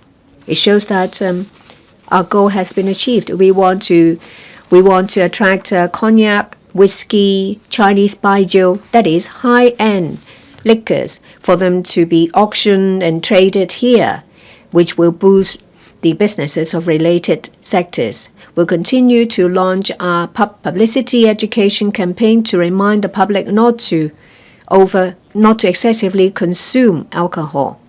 We want to enhance their understanding. In short, we'll continue to strike a proper balance. Reverend Kun. Just now, we talked about the International Wine and Spirits Fair as well as the Wine and Dine Fair. In 2024, the number of buyers and vendors compared to 2016 has dropped by 62% and 18% and 58%. Has the government looked into the reason for the drop? In the future, how will they attract more international wine alcohol traders to come to Hong Kong? We've gone through the epidemic in the past few years. During that time, indeed, when it comes to exhibitions and fairs, the participation rate, there has been an impact. The number has dropped. However, after the epidemic, the year after the epidemic, has seen an increase back to the level before the epidemic. And as I've said, that when it comes to trading, there has been an increase. In November, there is the Wine and Spirit Fair organized by the TDC, which is a very good platform. I'd like to say that there are well-known influential organizations, say for example the Irish Whiskey Association. For the first time, they participated in our fair last year. This shows that our work as well as the fair has won recognition. The status of the fair as well as our work is increasing as well. We'll continue with our work along this regard. We make use of the TDOs and the Invest Hong Kong to step up promotion to attract stakeholders to come to Hong Kong to participate in activities or to invest. We want to make use of that to boost trading in liquor as well as other businesses in other high value-added sectors. Mr. Jeffrey Lam, I've just been to France. I noticed that there is a very good alcohol consumption culture. The promotion has been done well. Back in Hong Kong, we have the Wine and Dine Festival. The atmosphere was great. Everyone enjoyed the event. There was one time I saw a bus with some slogans printed on it. It says, "Drinking will cause cancer," which is rather doom and gloom.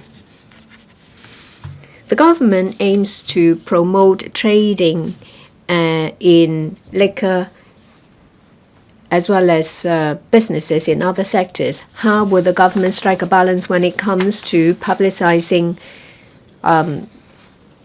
alcohol trade as well as public health?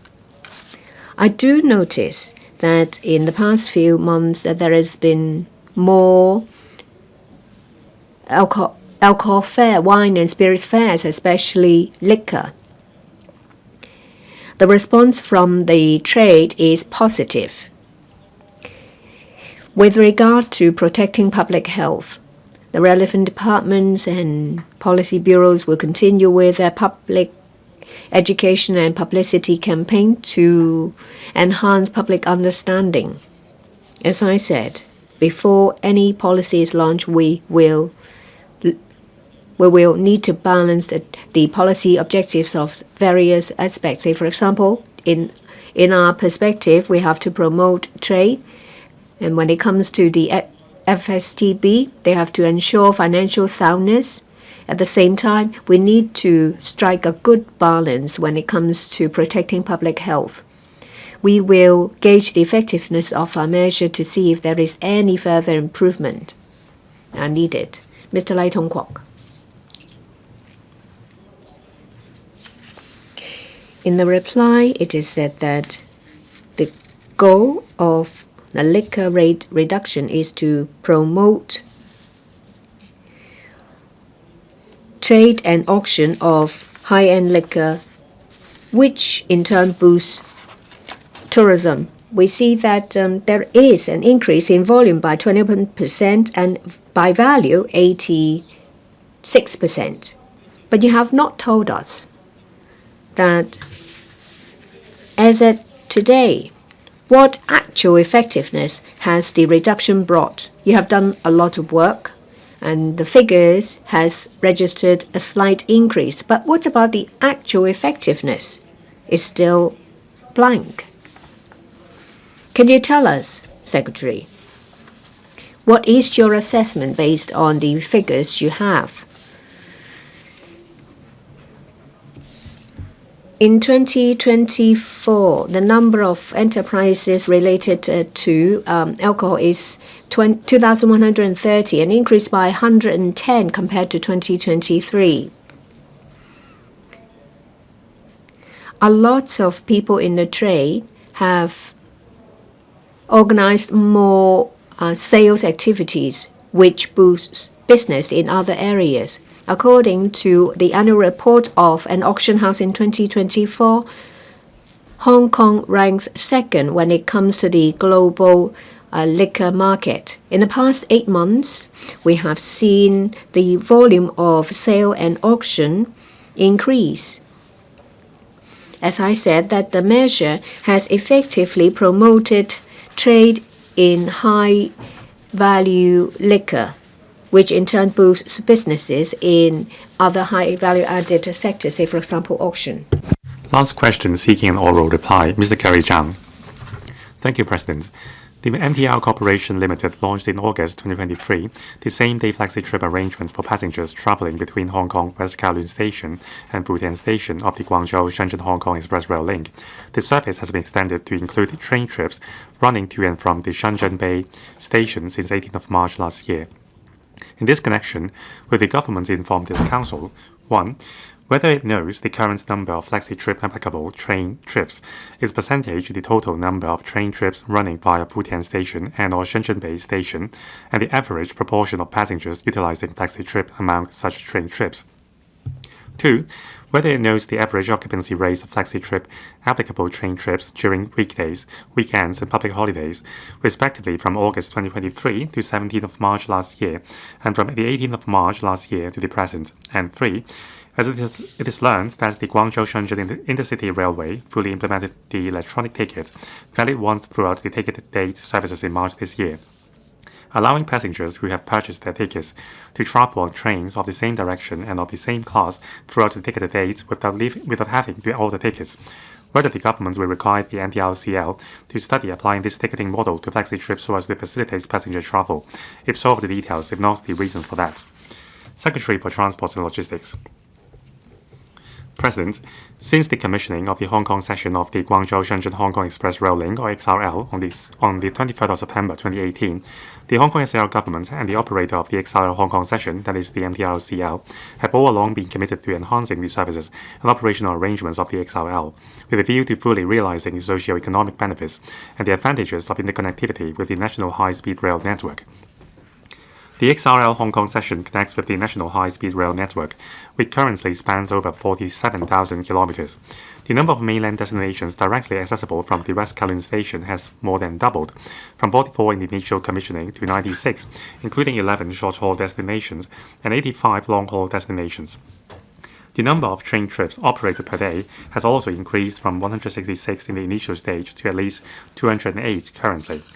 Apart from gradually introducing more destinations, the MTRCL has been actively exploring the provision of diversified XRL train services and products to mainland railway authorities, with a view to providing convenience to passengers and meeting their different needs. Of these, there are same-day flexi-trip arrangements that provides greater flexibility in journey planning for short-haul travelers, multiple journey tickets such as the 30-day tickets and 20-day and 20-ride tickets for frequent travelers commuting between the two places, and sleeper train service running in the mode of evening departures and morning arrivals that provides an alternative traveling experience to long-haul travelers. The XRL caters for the different needs of travelers, ranging from short-haul and long-haul trips to business, leisure, and family visits, facilitating more frequent flow of people between the two places. In consultation with the MTRCL, my consolidated reply to the question raised by Mr. Gary ZHANG is as follows. Questions 1 and 2. The flexi-trip arrangement, first introduced on the 14th of August 2023, was a new ticketing arrangement, allowing passengers traveling between West Kowloon Station and Futian Station to flexibly alter their train trips on the same day. Apart from altering their tickets once for free before train departure through the general ticket alteration arrangements, passengers are also allowed to alter their train trips for up to 3 times on the day of travel through the flexi-trip arrangements. Since the 18th of March 2024, the arrangement has been extended to cover direct trains running between West Kowloon Station and Shenzhen Bay Station, and trains departing from or terminating at Shenzhen Bay Station that's called at Futian Station. Non-reserved seats are also available for train trips covered by the flexi-trip arrangement to provide more room and flexibility to passengers in altering their train trips. According to the information provided by the MTRCL, starting from the 1st of July 2025, there is a daily total of 109 train trips at West Kowloon Station calling at, departing from, or terminating at Futian Station, with 74 of these train trips open for the Flexi-trip arrangement, accounting for nearly 70% of the total, and 167 trains calling at, departing from, or terminating at Shenzhen Base Station, with 60 of these trains open for Flexi-trip arrangement, accounting for about 40% of the total.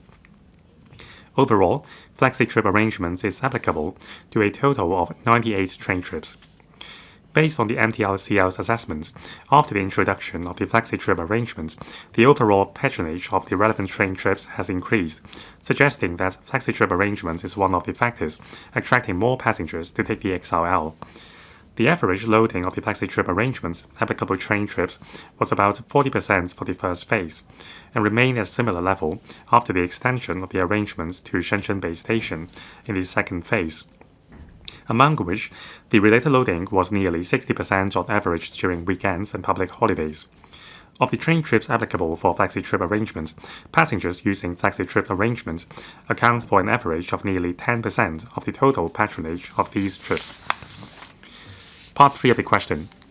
With the increasingly frequent flow of people between Hong Kong and the mainland, the commissioning of the XRL Hong Kong session has realized the 1-hour living circle in the GBA. The Flexi-trip arrangement further facilitates the flexible travel of visitors, marking a significant breakthrough in the services of the XRL Hong Kong session. The government and the MTRCL have been actively reviewing how to further bring greater convenience to visitors. As we understand, the China Railway Guangzhou Group Company Limited introduced the same-day one-time valid electronic ticket service on the Guangzhou-Shenzhen Intercity Railway running between Guangzhou and Shenzhen in March 2025. In short, passengers with a same-day one-time valid tickets can choose to take any train of the same direction and class on the same day according to their travel needs. This arrangement saves passengers the hassle of altering their train ticket, enabling more flexibility in choosing different trains and bringing greater convenience to passengers. Upon introduction of such ticketing arrangements as the Guangzhou-Shenzhen Intercity Railway, the MTRCL approached the relevant mainland authorities to explore the feasibility of introducing a similar arrangement in the XRL Hong Kong section. The Hong Kong SAR government supports the MTRCL to continue exploring various measures to facilitate passengers' travel. We understand that the MTRCL has been actively studying the details of the relevant arrangements with relevant mainland authorities, with due consideration to factors such as the clearance procedures, ticketing arrangements, train operation safety involved in the XRL Hong Kong session, and so on. The Hong Kong SAR government and the MTRCL will maintain communication and coordination with the mainland railway authorities and the relevant departments to continuously enhance the services of the XRL Hong Kong session with a view to providing convenient and comfortable services to passengers. Thank you. Mr. Gary ZHANG. Thank you, President. To achieve flexible mobility and readily available train services, high quality management is important.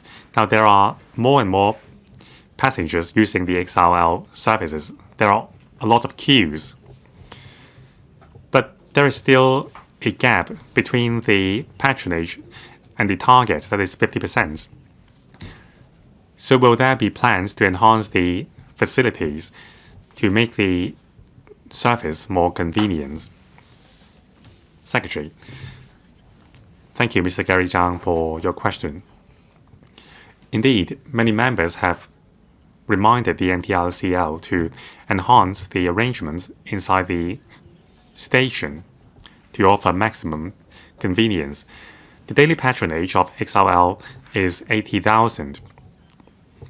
At the peak on the third day after the Chinese New Year holiday, it has recorded a record patronage at 136,000 people. So planning is indeed much needed. Now, the MTRCL has improved the arrangement for passengers entering the gate at the concourse so that they can take escalator directly to B3 level. There have also been some enhancements at the B3 level to increase the number of seats to 1,300. Now, when I conduct duty visits to the mainland, I will also make use of XRL services. There are now large screen panels to remind passengers of the gate number And also there will be enhancement arrangements to divert the passenger flow to various parts of the platform. So with the establishment of a second gate, we can achieve this redirection. Now, in terms of increasing the number of trips, with the Flexi-trip model, we will add more trips as well as install more ticket gates to ensure that the passenger flow is even smoother. Mr. Scott Leung, thank you, President. To travelers, traveling convenience is very important. Besides that, the waiting environment is also important. Now, previously, this council has had suggested two improvement directions. First of all, business class waiting seats. Now, there is now VIP waiting seats for business class travelers. However, compared with the mainland standard concerning priority seating or priority boarding and also provision of snacks, these are still lacking. There isn't even a vending machine. So the government should continue to remind the MTRCL to align these services with the mainland. You have asked your question. Please sit down. Thank you, President, and thank you, Mr. Leung. Concerning business class travelers, recently the MTRCL has improved the waiting environment for business travelers at the B3 level. There is now a designated waiting area for business class travelers. The MTRCL provides light refreshments to enhance the traveling experience of those travelers. Now, the mainland authorities would also provide comfort to travelers, including assigning staff members to lead the travelers to the platform. Now, the MTRCL is now studying these suggestions. In the very near future, there will be more enhancement measures available. Mr. Michael Tian, thank you, President. Secretary, the Hong Kong session of the Guangzhou-Shenzhen XRL, 60% of the patronage are traveling to Futian and Shenzhen Bay. Now, for Shenzhen Bay, it is very near. It is just a half an hour ride. It is even quicker to travel to Shenzhen Bay than to the New Territories. Now, I don't know why you are not running this section of the railway like that of the MTRC in Hong Kong. You should be allowed to buy a ticket with no seats assigned. I can afford to stand during that half an hour trip. Now, for Guangzhou, the journey is longer, but for the part of the journey to Shenzhen Bay is no hassle. So why are we making things so complicated, Flexi-trip and so on? Secretary. Thank you, President, and thank you, Mr. Tian. I think our direction are the same. Now, this is a good opportunity for us to explain.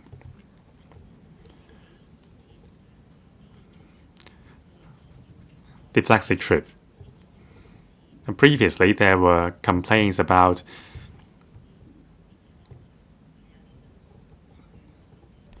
passengers only able to change the journey time or the ticket time once. We have heard the view, so we have launched the Flexi-trip arrangements to increase the number of change to 3. Now, there is the same day one-time valid arrangements launched in Guangzhou. Now, that is exactly the kind of facilitation measures we want. So we are working with the MTRCL to provide more convenience to travelers. Now, in the future, if this arrangement is implemented, from entering the gate with their home return permits to train boarding,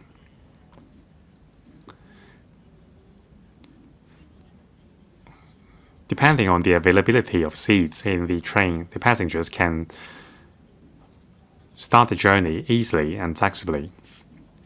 I don't think we have to struggle on the name of the arrangement, Flexi-trip or Hong Kong MTRCL model. As long as it's convenient, it is good. What question has not been answered? I just want a walk-in arrangement. Why do I have to reserve my ticket? I can afford standing in the train. Any supplementary answer? No, thank you. Mr. Ben Chen. Thank you, President. Enabling passengers to enter the gate earlier is good because that would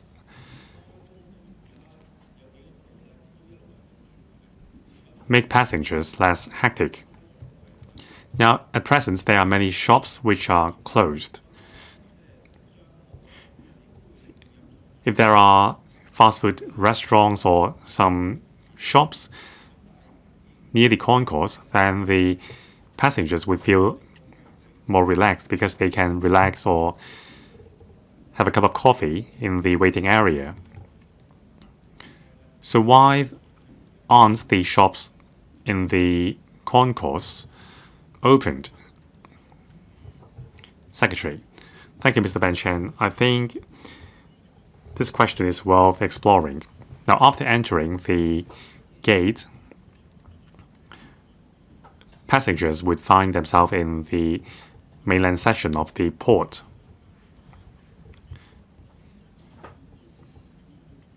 So the MTRCL has to identify suitable locations for providing hot meals or refreshments. At the same time,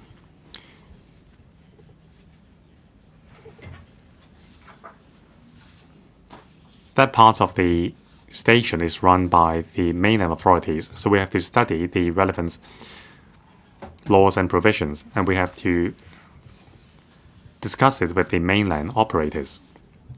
Now, in terms of provision of food and drinks, the Hong Kong SAR government would be responsible for issuance of license, and the government is fully willing to facilitate issuance of license. So we hope that very soon there will be breakthroughs in all the three areas mentioned above, so that the MTRCL can provide necessary services in the paid area of the station. That would enhance the traveling experience of passengers. Dr. Tan Yueheng. Thank you, President. Now, the XRL is famous for its high efficiency. Now, from Shenzhen to Futian, it is 4 minutes ride. To Shenzhen Bay, it is 18 minutes ride. But the passengers must arrive at the station 35 minutes before departure. So that undermines the efficiency of the service.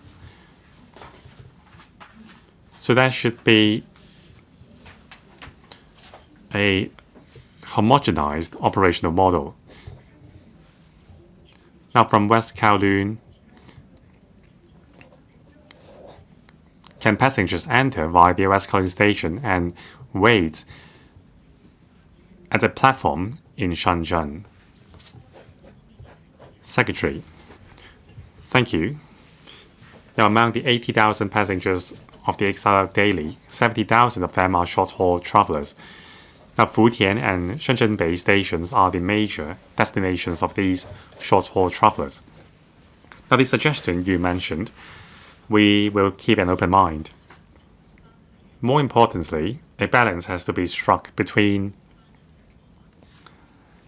the entire spatial arrangements in West Kowloon while facilitating short-haul travelers. Now, there are more and more stations. There are more and more destination destinations for long-haul travelers, the number has increased to 96, so we need to strike a balance. Now, in terms of passenger management, the MTRCL has made a lot of improvements from entry into the paid area to luggage check and also customs clearance. The entire journey has been streamlined, so we will seek to do better. Mr. Jesse ZHANG. Thank you, President. Most of the passengers on the XRL are short-haul passengers.